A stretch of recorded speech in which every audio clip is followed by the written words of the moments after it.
Good morning, dear students. Today we are going to learn the chapter Symmetry, Reflection and Rotation. What is symmetry? Symmetry means an exact match in shape and size between or among the parts of a body.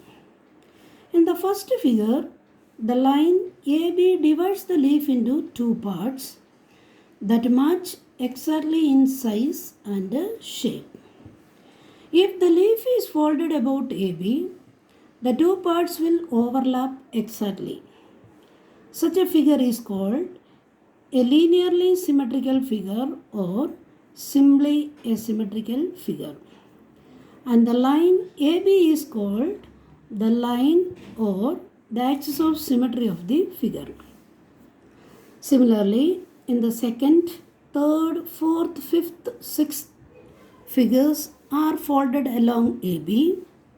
The two parts on either side of AB will overlap exactly. Thus, all the figures are symmetrically about AB.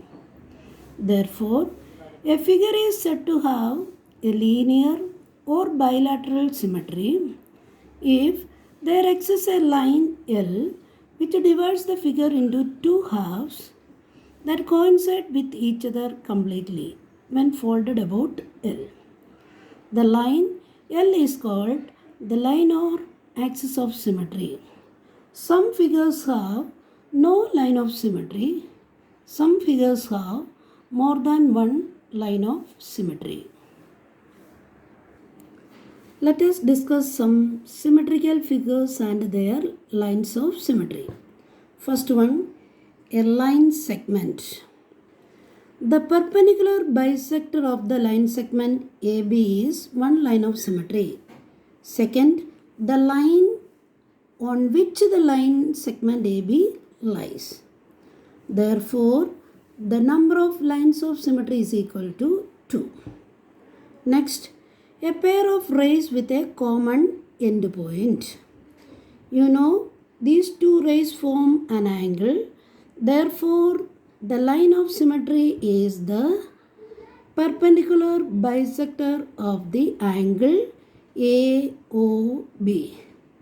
Therefore, the number of line of symmetry is equal to 1. Next, an equilateral triangle. You know, an equilateral triangle means all sides are equal.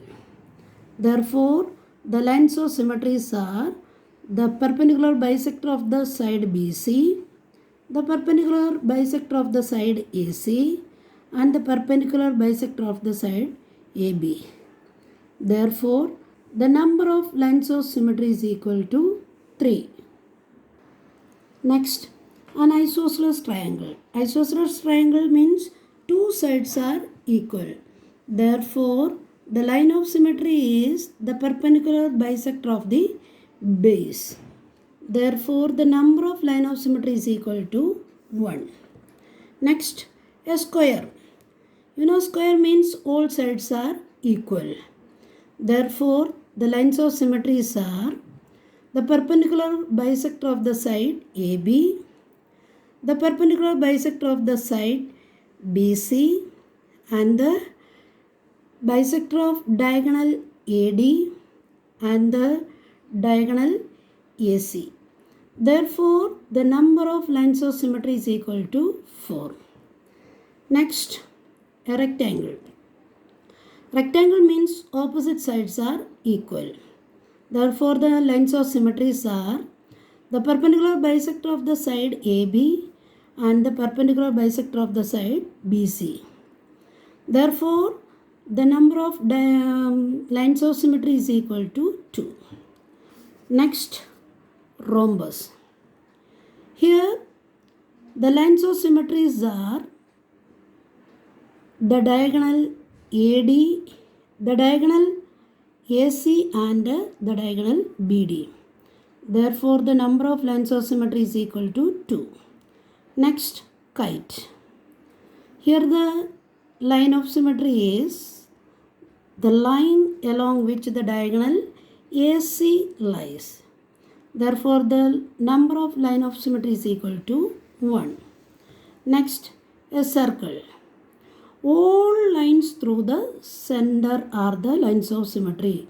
Therefore, a circle has an infinite number of lines of symmetry. Next, a semicircle. The perpendicular bisector of the bounding diameter AB. Therefore, the number of line of symmetry is equal to 1. Next, a regular pentagon. Regular pentagon means all the 5 sides are equal. Therefore, the lines of symmetries are the perpendicular bisector of the side AB, the perpendicular bisector of the side BC, the perpendicular bisector of the side CD, the perpendicular bisector of the side DE, and the perpendicular bisector of the side EA. Therefore, the number of lines of symmetry is equal to 5. Keeping this all in your mind, you have to do the exercise given in the book related to draw the lines of symmetry of the figures. Thank you.